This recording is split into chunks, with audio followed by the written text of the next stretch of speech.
ఒక మంచి మాట అండి. నన్ను చాలా ఇన్స్పైర్ చేసిన మాట అనమాట ఇది. ఒక అబ్బాయి రోజు స్కూల్కి బాక్స్ తీసుకుని వెళ్తున్నాడు అంటండి.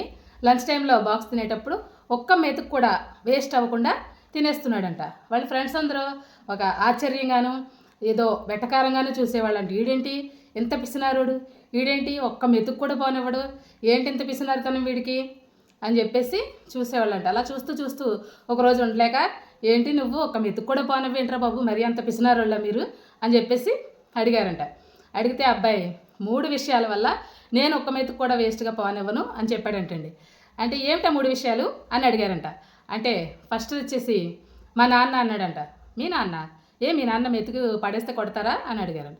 అలా కాదు, మా నాన్న మా కోసం రేయింబావుళ్ళు కష్టపడి సంపాదించి డబ్బు తీసుకొచ్చి మేము ఆరోగ్యంగా ఉండాలని, మేము మంచిగా ఎదగాలని, మంచిగా చదువుకోవాలని చెప్పేసి ఆయన ఎంతో కష్టపడి మా కోసం డబ్బులు తీసుకొచ్చి ఫుడ్ ఏర్పాటు చేస్తున్నారు కదా, అందుకని ఆయన మీద గౌరవంతో నేను ఒక్క మెతుకు కూడా వేస్ట్ చేయను అని చెప్పాడట. అయితే మరి సెకండ్ ఏంటి, 3 అన్నావు కదా అన్నారట. సెకండ్ వచ్చేసి మా అమ్మ అన్నారట. అమ్మనా?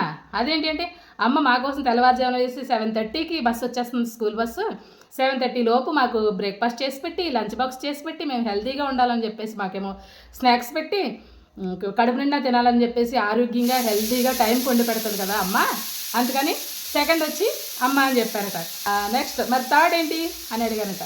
థర్డ్ వచ్చి రైతు అన్నాడు. రైతా? అవును, రైతు 6 నెలల పాటు కష్టపడి పురుగు లేకుండా, అది లేకుండా, ఇది లేకుండా, పంట పాడైపోకుండా జాగ్రత్తగా 6 నెలల పాటు రేయింబావుళ్ళు కంటి మీద కునికి లేకుండా కష్టపడి పండిస్తే మనకి ఈరోజు అది మన కంచంలోకి మెతుకులై వస్తుంది.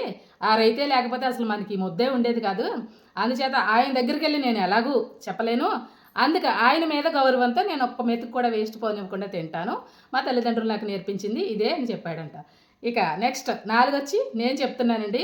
ఇంకొక విషయం ప్లీజ్, ఇది విని ఎవరైనా ఒకళ్ళిద్దరు మారినా నాకు సంతోషమే. పిల్లలకి తెలియదు కదండి, తెలియని పిల్లలకి ఎలాంటి విషయాలు చెప్పాలి, షేర్ చేయండి, మీరు అందరికీ షేర్ చేయండి ఫ్రెండ్స్, తప్పకుండా ఒకళ్ళిద్దరు మారినా సంతోషమే.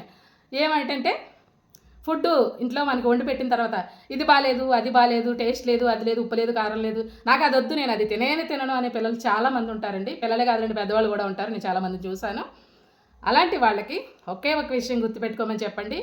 ఈ ఫుడ్ మనకి ఈరోజు ఇది ఉంది, ఇది ఈ పూటకి తినేస్తే నెక్స్ట్ మళ్ళీ మీకు ఎలా కావాలంటే అలా నెక్స్ట్ పూట వండుకోవచ్చు. ఇది వండుకున్న దాన్ని వేస్ట్ చేయకూడదు కదా, ఇది ఏదోలాగా తినేయాలి. ఎందుకు తినేయాలంటే ఇది కూడా లేకుండా రోడ్డు పక్కన ఆకలితో అలమటించే వాళ్ళు ఎంతోమంది ఉన్నారండి ఈ దేశంలో. అలాంటి వాళ్ళని ఒక్కసారి గుర్తు చేయండి పిల్లలకి, ఇంకెప్పుడు వాళ్ళు ఫుడ్ వేస్ట్ చేయకుండా తింటారు. ఇది నా అభిప్రాయం. మీకు కనుక నచ్చితే తప్పకుండా లైక్ చేయండి, షేర్ చేయండి, సబ్స్క్రైబ్ చేసుకుని సపోర్ట్ చేయండి ఫ్రెండ్స్. ధన్యవాదములు ఇంతసేపు శ్రద్ధగా విన్నందుకు. బాయ్ అండి.